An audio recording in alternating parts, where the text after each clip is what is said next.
Olivia's POV. Sinasahuran kita, Olivia, kaya't dapat lahat ng utos ko susundin mo. Wala kang karapatang magreklamo dahil bayad ko ang serbisyo mo. Natigilan siya. Sa ating dalawa, ikaw may kailangan sa akin. Kailangan mo ng pera ko kaysa kailangan kita. Tandaan mo. Kaya kitang palitan kahit kailan ko gustuhin, kaya wala kang karapatang tumanggi sa lahat ng utos ko. Gusto niyang umiwas ng tingin dito dahil naiiyak na siya sa mga sinasabi nito. Kasambahi lang kita sa pamamahay ko. Isa ka lang utusan hampas lupang pinapasahod ko. Itatak mo yan sa utak mong walang laman. Ngumisi pa ang binata na makita ang tuluyan ng pagtulo ng luha niya. Akmang yuyuko siya pero maagap itong pinigilan ang mukha niya at inangat yon na isang kamay nito. Nilapit pa ng binata ang mukha sa kanya na hindi mawawala ang ngisi na nakapaskil sa mukha nito. Kasasabi ko lang kanina, diba? Tumingin ka sa akin pag kinakausap kita. Sige po. Nanginginig ang kamay ni Olivia. Nakahawakan niya ang kamay nito para alasin sa mukha niya. Natigilan ang binata na makitang puro sugat niyang mga kamay. Tatandaan kong lahat ng sinabi ninyo, sir. Tatandaan ko po lahat. Aniya habang patuloy sa pagtulo ang luha niya. Sige po, magtatrabaho na po ako, sir. Magalang na paalam ni Olivia kahit umiiyak pa rin siya. Tinapos niya lahat ang kailangan gawin dahil gustong-gusto niya nang pumasok sa kwarto at doon umiyak ng umiyak. Tama si Zefiro, wala siyang karapatang tumanggi ang magreklamo sa mga utos nito dahil isa lang siyang kasambahay sa pamamahay nito. Pagkatapos maligo ni Olivia, sinuot niyang manipis na bestidang pantulog, saka umupo sa sahig at sumandal sa gilid ng kama. Palagi nilang may nasasabi ang amo niya na totoo pero masakit na salita para sa kanya. Tama nga ito, kailangan niya si Zefiro at hindi siya kailangan nito dahil namang oras, kaya siyang palitan nito. Isa lang siya sa mga taong hampas lupang nangangailangan ng pera para mabuhay sa mundo. Grabe talaga, Zefiro. Napakasama mo talaga, wala kang puso. Tama nga si Zed. Halimaw ang amo nila sa ibang paraan. Kaya nitong durugin ang pagkatao mo dahil lang sa malahalimaw nitong bibig. Ang katulad niya ay kaya nitong durugin ng ganun kadali. Umiiyak siyang tinignan ng kamay. Dahil sa lalaking na nagkaganito ang kamay niya. Masakit at puro sugat. Pati ba ang pananakit pwede nang gawin? Di ba't parang mali na yun? Tiis lang, Olivia. Kaya mo yan. Aniya sa sarili. Tsaka humiga sa kama. Bukas gigising siyang wala nang iisipin pang iba kundi ang mag-ayos lalo sa trabaho. Para walang masabi ang binata na napakasama na ugali. Zefiro's POV. Blankong mukha, walang emosyong makikita sa mata. Walang ingay, pumasok si Zefiro sa kwarto ni Olivia na kinaiinisan niya dahil sa pagkamulala nito. Ilang beses siyang napalunok na makita ang undies ng dalaga dahil nakalis na ang suot nitong bestida. Pinilig niya ang mukha at tinilis ang hindi magandang senaryo sa utak niya bago nilapitan si Olivia ang mahimbing na natutulog. Alam niyang mali ang ginawa niya na pagpasok sa kwarto nito pero wala siyang pakialam. Kinuha niyang kamay ni Olivia na puro sugat. Damn! Mahinang mura niya. Kagad siyang pumunta ng kusina at binuksan ang cabinet doon na naglalaman ng mga first aid kit. Kumuha siya ng bulak at betadine sa kanininis ang sugat ni Olivia habang natutulog. Sorry po. Natigil siya sa pagbahid ng bulak sa kamay ng dalaga. Nananaginip to at nagpapabaling-baling ang mukha. Binaba niyang bulak at hinawakan ang mukha nito. Shhh! Mahinang sabi niya. Marahas siyang napalunok ng matuon ang mata niya sa labi ng dalaga na mamula-mula. Damn! Mahinang sambit niya at nagmamadali umalis sa kwarto ni Olivia. Olivia's POV. Sobrang saya niya ngayon dahil nakabali siya ng pera kay Miss Celia. Hindi lang yon, pinayagan pa siyang umuwi nito para maghatid ng pera sa nanay niya. Habang nagbibihis, tuwang-tuwa si Olivia. Pinadalhan din siya ni Miss Celia ng iba't ibang klase ng soft drinks, juices at tsokolate para sa pamilya niya. Nagulat si Olivia dahil paglabas niya ng gate, nakaabang si Zed sa kanya. Saan ka pupunta, Zed? Tanong niya rito. Hinihintay kita, sagot nito. Kumunot ang noon niya. Bakit? Huwag mong sabihin na, uutang ka. Naku ha, Zed, hindi ako nagpapautang. Pang-budget to sa bahay namin at pambayad ng utang namin sa tindahan. Sa sunod ka na umutang sa akin pag wala na akong babayaran sa tindahan? Grabe ka naman, uutang agad? Di ba pwedeng sasama lang? Akala ko kasi uutang ka. Teka, anong sabi mo? Sasama ka? Kanino? Saan? Magkakasunod na tanong niya kaya't natawa na naman ito. Malamang sa'yo. Kanino pa ba ako sasama? Kinuha nito ang mga dala niya. Teka, bakit ka naman sasama sa akin? Nagtataka niyang tanong pero sumunod na rin siya dito. Huminto sila sa sasakyan at sinakay ni Sed lahat ng mga dala niya ron. Ihahatid kita kasi ang dami mong dala para di ka mahirapan magbiyahe. Halika na. Pinagbuksan siya nito ng sasakyan pero hindi siya pumasok. Sed, ayoko, nakakahiya naman sa'yo. Bakit ka mahihiya? Liligawan din naman kita balang araw kaya ayos lang yan. Namumula ang mukhang sabi nito. Sinasabi ko na nga ba? Gusto mo lang malaman ang bahay ko eh. Di naman sa ganun. Gusto ko lang kasing masigurong ligtas kang makakauwi. Grabe ka naman sa akin. Nagmamagandang loob na nga yung tao. Tapos ganyan ka pa? Natawa si Olivia dahil parang bata na kandahaba ang uso nito. Sumakay siya ng sasakyan at umikot naman to para tumabi sa kanya. Napanguwi siya na mapansin ang kulay ng suot nito. Dilaw na damit, pulang sombrero, pink na short at blue na sapatos. Hindi naman halata na ayaw mo sa makulay. Nilingon siya nito saglit at muli din bumalik ang atensyon sa pagmamaneho. Oo, gustong gusto ko sa mga makukulay na bagay. Mas makulay, mas maganda. Tingnan mong suot ko, ang ganda, di ba? Proud pa ito sa suot nito. Napangiti na lamang siya. Oo, syempre, gusto mo yan. Pero ako hindi ko gustong ganyang kakulay, parang ang baduy. Pagsasabi niya ng totoo. Kaya lalo kitang nagugustuhan, Olivia. Bukod sa maganda ka, totoo ka. Tigilan mo nga ako, Sid, at magmaneho ka na lang dyan. Singhal niya rito na tinawanan lamang siya.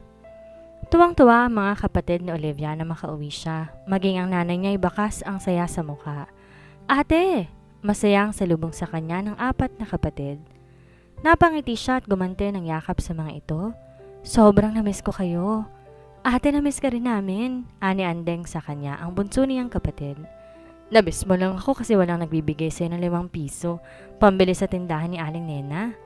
Natawa siyang agad dumiling ang bunso niyang kapatid at lalong humigpit ang yakap sa kanya. Hindi ate, kahit hindi mo ako bigyan basta wag ka na lang umalis. Napangiti siya at mahinang pinisel ang pisngi nito. Hindi pwede, kailangan ko magtrabaho para sa inyo. Alam mo naman yun, di ba? Ngumitito sa kanya at tumakbo. Palapit sa iba pa niyang kapatid para makipag-agawan ng mga dala niya. Nagmano siya sa nanay niya. Nak, sino yun? Ginuso nito ang nasa likuran niya. Natampal ni Olivia ang noo dahil nalimutan niyang kasama nga pala si Sed. Boyfriend mo, Nak? May panudyong tanong ng nanay niya. Umiling siya, tinawakan sa kamay si Sed, hinila palapit sa nanay niya. Hindi ko siya boyfriend, Nay. Kaibigan ko siya. Sed, siya ang nanay ko. Tumayo ng tuwid si Sed. Lahat sila ay nagulat na sumigaw ito. Hello po, Nay. Ako po si Sed, ang kaibigan sa ngayon ng anak ninyo. At balang araw magiging boyfriend niya po. Aray naman, Olivia. Malakas niya itong kinutusan. Tumigil ka nga dyan, ang ingay mo. Tas nakakagulat ka pa. Natawa sila pareho ng nanay niya na mapansin ang namumutlang mukha ni Sed. Kinakabahan kasi ako ngayon na nakilala ko ng future biyanan ko. Aray! Olivia naman, mapupuno naman ako ng bukol sa noo sa'yo eh. Pinanlakihan niya ito na mata. Tumigil ka na kasi kung ayaw mong madagdagan yan. Parang bata tong tumango. Napapailing na lamang siya. Dapat talaga hindi siya pumayag na sumama to sa bahay nila dahil baka lalo lang tong umasa sa kanya. Pero naaawa naman kasi siya kaya pumayag na rin. Mabuting tao at kaibigan si Sed kaya't para sa kanya. Walang masama kung isasama niya to. Tulad ng pangako ni Olivia, nilutuan niya ng sinigang ang nanay niya. Hindi na siya bumili ng mga tsokolate at soft drinks dahil marami siyang dala galing sa mansyon. Makalipas ang ilang oras na pananatili nila sa bahay nila, kaagad din silang umalis at bumalik sa mansyon. Salamat sa paghatid, Sed. Umisi siya rito. Nasa biyahe na sila pabalik. Gusto man niyang makasamang pamilya ay hindi po pwede dahil kailangan niyang bumalik sa trabaho. Mahirap na. Baka magalit na naman ang binata kapag hindi siya agad nakabalik. Matagal-tagal na rin niyang nakasanay na hindi nagkakamali. Nagagawa na ng maayos ang trabaho kaya di na siya napapagalitan ni Zafiro ngayon. Pagdating sa mansyon, agad siyang nagpalit ng uniforme para gawin agad ang mga trabaho na hindi niya nagawa nang umalis siya. Di niya mapigilang mangiti habang naglilinis. Wala na siyang aalalahanin yon dahil napag-iwanan siya ng pera sa nanay niya, pangkain, pambaon ng mga kapatid niya. Di rin kailangan ng nanay niyang maglabandera dahil sobra-sobra pang pera na ibinigay dito. Sigurado si Olivia ang hindi magugutom ang pamilya niya hanggat dito siya nagtatrabaho. Kaya kailangan talagang magsipag at magtiis dahil malaking pakinabang si Zafiro sa pamilya niya. Pagkatapos gawin ng mga katrabaho, nagluto na si Olivia para sa hapunan ng amo niya. Bago pumatak alang 8 ng gabi, napaghain na siya para dito. Kumunot ang noo niya na makarinig ng malakas na pagkabasag ng kung ano. Agad siyang lumabas sa kusina. Nakita niya si Severo. Nakaupo habang may hawak ng baso na may lamang alak. "There you are. Come here, Olivia." Minuwestro nito ang kamay para palapitin siya. May nagawa na naman ba siyang mali? Lumunok siya at lumapit sa amo. Di man niya gustong lumapit, sumunod na lamang siya. Alam niya kasi na magagalit na naman to sa kanya pag hindi siya sumunod. "I thought you'll never come back, but there you are now, standing here in front of me." Halatang lasing na ito. Di siya sumagot. Nanatili siyang nakatayo lang sa harap nito. Di siya sigurado pero parang dumaan ang takot at lungkot sa mata nito. Saglit lang yun at agad ding nawala. "I knew it. Hindi ka talaga aalis kasi malaking sahod. Kailangan mo ng pera, di ba?" Pagak itong natawa. "Mga mukhang pera, mga hampas lupang katulad mo. Mga wala kayong kwenta. Mga mukhang pera." Napatalon si Olivia sa gulat na ibato nito ang hawak na baso, kaya nagkabasag-basag iyon. "I hate you. I hate all of you." Malakas na singhal nito. Di niya to pinigilan ng itapon ni Zefiro lahat na makita nito at hinayaan niya ang binata hanggang sa ito na ang kusang tumigil sa pagwawala. Bumuntong hininga si Olivia na sinundan ng amo niya na naglalakad sa hagdanan. Wala siyang pakialam kahit magalit pa to sa kanya dahil sinundan niya to paakyat. Mas natatakot siya na baka gumulong ang amo. Pababa ng hagdan sa kalasingan. Nakahinga siya na maayos na makitang malapit na ang binata sa tapat ng pinto ng kwarto. Pansin niyang umupo ito at sumandal sa pader malapit sa pinto at saka pumikit. "Ano ba yan, sir? Konti na lang, tumigil ka pa." Wala siya nagawa kundi lapitan to. Pinuksan niya ang pinto ng kwarto nito at saka hinila ang binata. "Grabe, ang bigat mo naman." Pawis na si Olivia kapipilit na mahila to. Di ba niya pa pwedeng iwan ang binata nakasandal lang dito? Mahina niyang tinampal ang pisngi nito. Di baling magalit ang binata sa gagawin niya, ang importante, madala niya to sa kwarto. "Sir, pwede magpagaan ka naman? Di ko kayang bigat mo eh. Masisirang matres ko sa'yo. Pag ako hindi nagkaanak, kasalanan mo." Mahina niya ulit tinampal ang pisngi nito. "Sir, tumayo ka o kaya magpagaan ka naman. Kung gusto mo, gumapang ka na lang. Parang awa mo na, sir. Di talaga kita kaya." Nanlaki ang mata ni Olivia nang bigla siyang hilahin ng binata. Di niya magawang gumalaw dahil ang higpit ng yakap nito sa tiyan niya habang nakaupo siya sa mga hita nito. Anak ng talong? Pulang-pula ang mukha niya habang ramdaman ang bagay na nasa gitnang bahagi ng hita nito. Wala pa siyang karanasan pero hindi naman siya ganoon kamulala sa ganyang bagay. Alam niya kung ano yon at anong posisyon nila ngayon. Ibang klase naman talaga tong amo niya kapag nalalasing. Naghihinala na ng bigla. Dahan-dahan niyang inalis ang kamay nito na nasa tiyan niya pero lalo lang humigpit ang yakap nito sa kanya. Di na alam pa ni Olivia ang gagawin.